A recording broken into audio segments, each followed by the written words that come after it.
அப்போ நம்மளுடைய உடம்பை நம்ம காப்பாற்றுறதுக்கு எவ்வளோ நம்ம கஷ்டப்படணும். ரூபா வியாபாரம் வச்சு பொருள் சம்பாதிக்கிறது கஷ்டப்படுறோம். ஆனால் நம்மளுடைய உடம்பை காப்பாற்றுவதற்கு நம்ம அதை பற்றி பெருசாக எடுத்துக்கிறது இல்லை.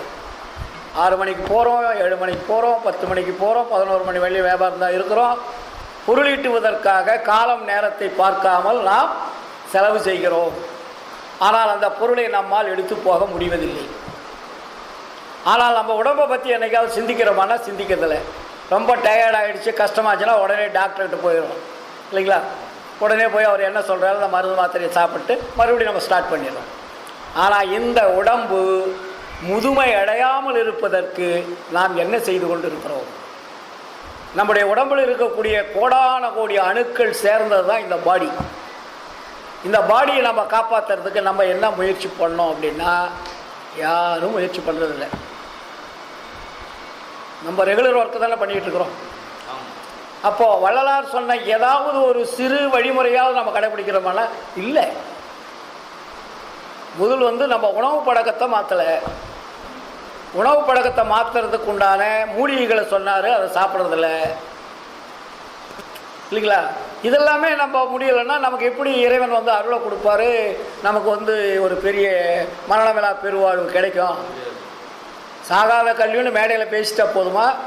மரணமில்லா பெருவாழ்வு என்பது பட்டி தொட்டிகள்லாம் என்ன மாதிரி போய் பேசிட்டா மட்டும் போதுமானா போதாது. நடைமுறைக்கு ஓரளவுக்கு கொண்டு வரணும். அந்த நடைமுறை கொண்டு வருவதில் தான் முக்கியமானது 2. அதில் உயிர்கொலை செய்யக்கூடாது. ஃபஸ்ட்டு பசியோட மக்கள் இருக்கக்கூடாது. இதை 2 நீங்கள் நீக்கிட்டீங்கன்னாவே மற்றதெல்லாம் தானாக வந்துடும். பசியை நீக்கிறவனுக்கு கொலையை நீக்கக்கூடிய தைரியம் வந்துடும்ன்றார். அந்த இயற்கையான பசியை நீக்கக்கூடணும். அது சும்மா பசிக்கிறதால இயற்கையிலே அந்த உயிர் மேல் நீங்கள் கருணை வைத்தீர்களானால் கொலை செய்கின்ற பொழுதும் அந்த கருணை உங்களுக்கு வந்துடும். ஆட்டோமேட்டிக் சிஸ்டம் அது.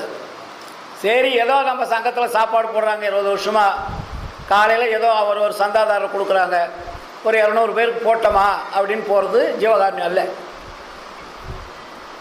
அது உண்மை இரக்கத்தோட, உண்மை தயவோட, உண்மை கருணையோட வரக்கூடிய தெய்வங்கள் என்று நம்பி அவர்களுக்கு அந்த உணவளிக்கணும். வரவங்களாம் பரதேசிகள் அல்ல, அவங்க தெய்வங்கள். அந்த தெய்வங்கள் அந்த உடம்புல இருக்குது, உயிராக இருக்குது, ஆன்மாவாக இருக்குது. அப்போ அவங்கள மிரட்டுறது, திட்டுறது, பேசுறது அதெல்லாம் இருக்கக்கூடாது. அன்பினால் அந்த அன்னத்தை நம்ம கொடுக்கணும். இதெல்லாம் சின்ன சின்ன விஷயங்கள். நம்ம நிறைய பெரிய பேச்சு பேசி என்ன பிரயோஜனம்?